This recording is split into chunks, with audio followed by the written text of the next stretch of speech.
I was in a meeting recently with a bunch of leaders, and we were talking about like our attendance plan and how we're going to get students to come to school more frequently. And one of the leaders said, oh, well, Black children, they don't care about school as much. That's why they don't. Yes. And I heard that. And my response was like, and they were juxtaposing that to this other narrative that Black students. Yes. This day and age. Yes. You to say that. a black person, juxtaposing that to this other narrative of why the Latinx students, do come to school. And as soon as she said that, I raised my hand. I was like, hey, what I don't want to do is I don't want us to create this narrative that these Black kids don't come to school because they don't care about their education, because the reality is right now you're pathologizing the way in which they do or don't care about school. And secondly, there's a myriad of reasons why all students may or may not come to school. And so for you to put that particular or associate that particular story about a Black student is something that I don't want us to like normalize as something that's a thing, because it's not a thing. Well, and here's the thing about it. A lot of people of color, right, will repeat these narratives. That's not how I got over. I got over by being compliant. Now I keep getting promoted. So now what we're kind of like telling those families is this is how you need to do. The reality is that might be a protective move for that family, for that child to come to school, not have a sense of belonging, have stereotype threat triggered. Like that might, for your own well-being, that might be the thing that actually is helpful. What we need is a strategy in which we're partners with parents, right?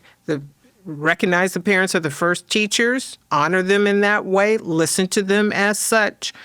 And then just start a whole different dynamic where the parent trusts the school to provide an environment. These parents have had their own traumas with school. Yes. So next thing you know, that when the baby comes up and is feeling anxious, and I see you're already struggling and miss so and stuff, like, I got you. Go ahead. Because I dealt with it too. Yeah. That's right. Watch some Sesame Street today. You be all right, right? Here's some spelling books, right? And they're probably giving them a little something. Yeah. But the reality is they do need community. They need to be in a community of learners. This is one of the things that I lift up in the book, is that cognitive apprenticeship, when you're with other children learning and building and doing things, it just creates this whole hum. And that we are a collective type of people. We honor the group, and not just that we're kind of lockstep, but the idea that we do things in harmony together. And so children do need to be in community. Yeah.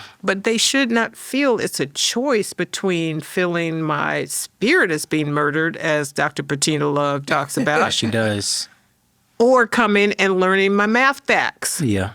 Right? Yes, and I'm so glad you elevated that, because I think something I always like say to Larry is like, community is the lever, community is the lever, and I really believe that because of exactly what you named. Like red flags fly up for me when schools tell me they don't have strong relationships with families. I'm like, what? Like, how are you doing this work? Especially the work that we're doing, the students that we're working with, that's the lever, is like having the partnerships with families. Here's the thing I want to say about that, though. Partnerships has to be truly partnerships, meaning we're just breaking bread together.